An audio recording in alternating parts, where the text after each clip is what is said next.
Lastly, tonight I want to talk about the aftermath of the unfortunately named Senator Wiener sex scandal. For those of you who don't recall, I believe a governor or a senator, I forget which, by the name of Wiener, got caught sending sexting messages and photos to an intern who may or may not have been underage. The story kind of tends to change, but apparently she wasn't the only one that the good senator was, or governor was, sexting. Wiener sex partner said sorry on Facebook. Lisa Weiss commented on Wiener family photo. This is probably the weirdest story I'm having to read simply because of the names. But I'm an adult, I can get through this. Las Vegas blackjack dealer Lisa Weiss was one of Anthony Weiner's more infamous sexting partners in his 2011 Twitter scandal. Turns out she feels kind of sorry about that. BuzzFeed today surfaces an apology she posted on Weiner's Facebook page in response to the picture of Wiener with his wife, Huma Abedin, Abedin? Sorry if I got that wrong, and baby Jordan. Said post was made in September. Quote, please let me apologize again for any pain I caused your sick or the beautiful Humana, she wrote. It was unintentional. I still think you are our liberal hero and we need you back in politics. Now, I want to make it very clear from the onset. I don't agree with actual cheating. I've talked about polyamory, how it's not just cheating with permission, and how the dynamics of those types of relationships tend to go. It's people are all in agreement. These people have decided that these people are of that type of sexuality, but not everybody is, as I've expressed in this program. Not this particular one, but on my channel here. I'm not going to sit here and say that I'm okay with people stepping outside the confines of their marriage. If you don't have an open marriage, then by all means, that's not cool. But is it any of my business? No. Now, you can argue that this is a public figure all you want, and, part of me agrees, but what does it matter? Oh, this person has great ideals, but because they happen to have cheated on their wife, I cannot let them do any more damage by proxy by how they are. With this story, would you have cared what Mr. Wiener had done if he were not a governor? In fact, I'm sure a lot of people have done exactly what Mr. Wiener has done or is doing it even as I speak. Do you know the names of these people? Do you know who they are? No. And why? Because we're not all in everybody's business, even if at times as a community and as a society we try to be. There's a little thing called privacy. It's kind of there because what goes on in somebody's bedroom, or even if they decide to step outside the bounds of their marriage, as disgraceful as I feel that that is, are you the one directly involved with that relationship? No? Then why the fuck do you care? God, darn it, I'm trying not to curse on this channel. But why do you care? What business is it of yours? And that's the thing. Because then sex becomes a weapon. This is why I dislike the anti-sex movement within our culture, within our society.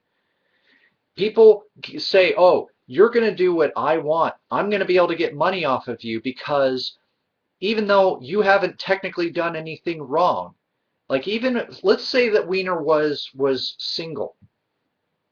Okay, just for the sake of argument, let's say he had no family, no attachments, he was a single, up-and-coming bachelor type, And he happened to email a picture of his wiener to a girl who he thought was very much interested in him. And I'm not talking about forced sexting or forcing your images of body parts on people either.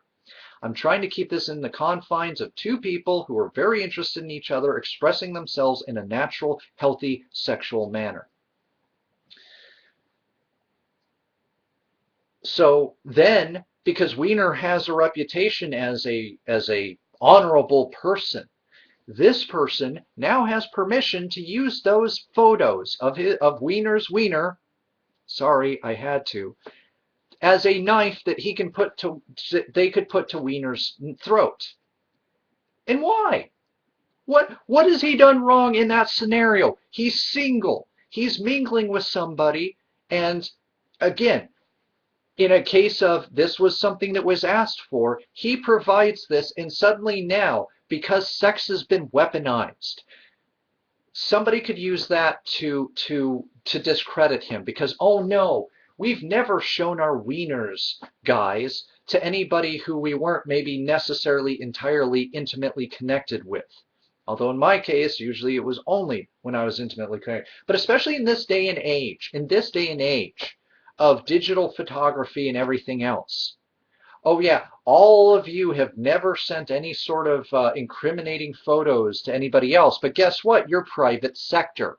Unless you're somebody of some sort of esteem, then the weaponization of sex by this society doesn't always work, but it can be used on the small scale to ruin people's jobs. Suddenly a boss gets emailed pictures of one of their employees engaging in less than uh, approved of behavior, except these were happening at the person's home. But because the boss was made aware of it, and suddenly maybe some of the community has been made aware of it, this person's got to be slut shamed because, oh, you ever take a picture of yourself naked, you are a slut. You no longer cease to have any rights as a person, and we have the right to destroy your job, destroy your life, destroy your relationships, destroy your family life, destroy everything around you, all because you happened to be expressing yourself in an adult, sexually healthy manner. Now, I'm not saying that this still pertains to things like if a grown man sends a picture of his genitals or a grown woman sends a naked picture of herself to underage people. Let's not be stupid here. I am talking about between consenting adults. Those little gifts that we give each other. Oh, I'm going to take a sexy photo for my beloved for them to come home to in their email. And then years down the road, things don't go so well. Suddenly, these photos become a weapon to use against this person. Oh, you're going to give me money, or I'm going to release these photos. What do these photos do? How are they harming anything? They're usually private, but you know what? It's not the person who posts the photos who oftentimes gets in trouble in these things. The person who gets in trouble, the person who gets shamed, the person who loses their job, the person who can be bullied with these photos is not the poster, but the person who actually created the material. And that's backwards. How is that not backwards? Oh, I did something that was supposed to be for somebody else's eyes only. They release it.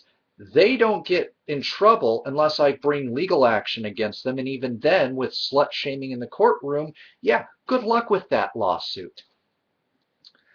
But, oh, they release these photos.